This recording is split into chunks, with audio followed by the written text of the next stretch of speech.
وہ ختم ہو گیا، اس کی نسل ختم ہو گئی، اس کا نام ہمیشہ کے لیے مٹ جائے گا۔ مکے میں سرگوشیاں ہو رہی ہیں، ایک سازش تیار کی جا رہی ہے، حضرت محمد صلی اللہ علیہ وسلم کو تکلیف دینے کی سازش۔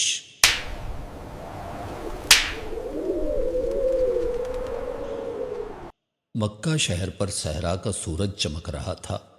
مکے پر مہربانی یا انصاف کا راج نہیں تھا، بلکہ دولت اور طاقت کا راج تھا۔ قریش کے سردار بادشاہوں کی طرح بیٹھتے تھے، فیصلہ کرتے تھے کہ کس کی اہمیت ہے اور کس کی نہیں۔ ایک آدمی کی قدر اس کے کردار سے نہیں، بلکہ اس کے قبیلے اور اس کے اثاثوں سے ماپی جاتی تھی۔ غریب امیروں کے قدموں تلے کچلے جاتے تھے، اور پھر بھی اس بت پرستی اور ناانصافی کے شہر میں ایک آدمی سب سے الگ کھڑا تھا۔ نہ وہ سب سے امیر تھا، نہ سب سے طاقتور، لیکن وہ اپنے ساتھ ایک بہت بڑی چیز لے کر آیا تھا، سچائی۔ اس کا پیغام سادہ مگر انقلابی تھا۔ خدا صرف ایک ہے، تمام انسان برابر ہیں، اور غرور اور ظلم کی جگہ انصاف اور ہمدردی کو لینی چاہیے۔ قریش کے سرداروں نے اسے سنا اور کانپ اٹھے۔ وہ احترام سے نہیں بلکہ خوف سے کانپے، کیونکہ وہ جانتے تھے کہ اگر لوگ ان کے پیغام پر یقین لے آئے تو ان کے بت اپنی اہمیت کھو دیں گے۔ یہ کیا مذاق ہے؟ یہ محمد کسی باتیں کرتا ہے؟ کیا وہ دیوانہ ہو گیا ہے؟ آپس میں وہ سرگوشیاں کرتے اور سازشیں کرتے تھے، اور عوامی طور پر وہ ہنستے اور مذاق اڑاتے اور کہتے تھے، ایک آدمی معاشرے کا نظام کیسے بدل سکتا ہے؟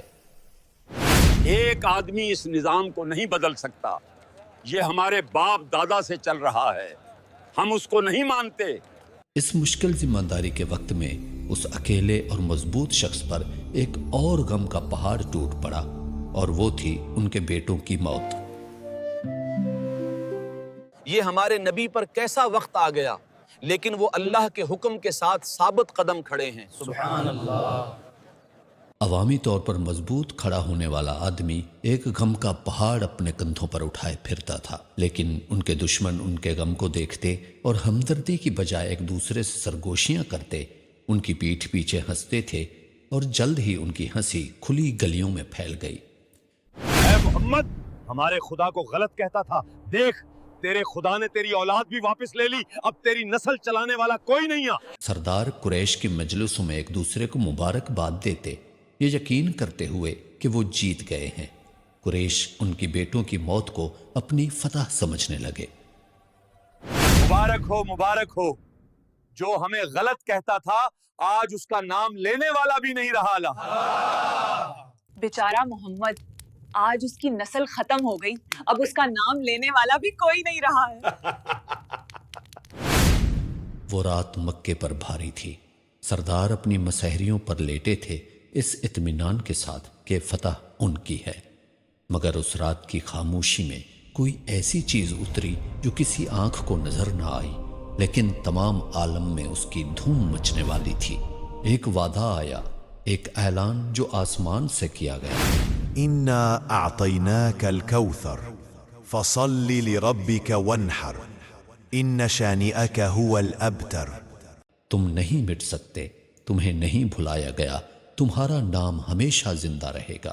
کافروں نے کہا تھا اس کی نسل مٹ جائے گی، لیکن آسمان سے ہونے والے وعدے نے جواب دیا، بے شک ہم نے تمہیں کثرت سے نواز دیا۔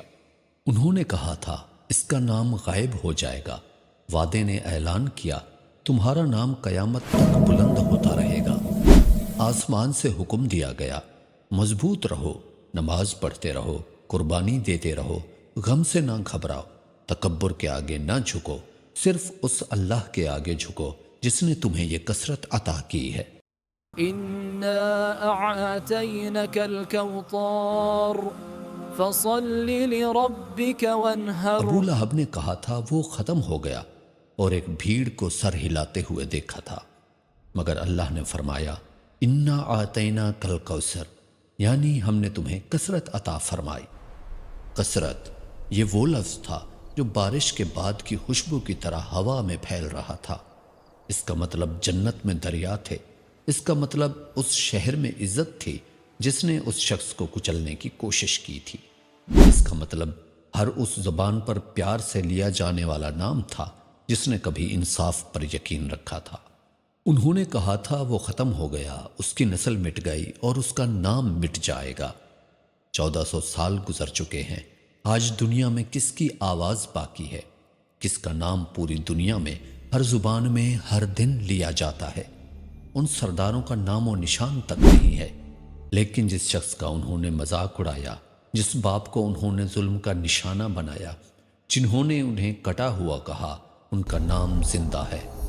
وہ کہتے تھے وہ ختم ہو گیا، اس کی نسل مٹ گئی، اس کا نام مٹ جائے گا۔ مگر دیکھ لیں تاریخ نے کیا جواب دیا، اللہ کے وعدے نے ان کے الفاظ کو کیسے الٹ دیا۔ یاد رکھیں، کوئی دشمن سچائی کو دفن نہیں کر سکتا، کوئی غم ایمان کو خاموش نہیں کر سکتا، کوئی ہنسی ایک وعدے کو نہیں ڈبو سکتی۔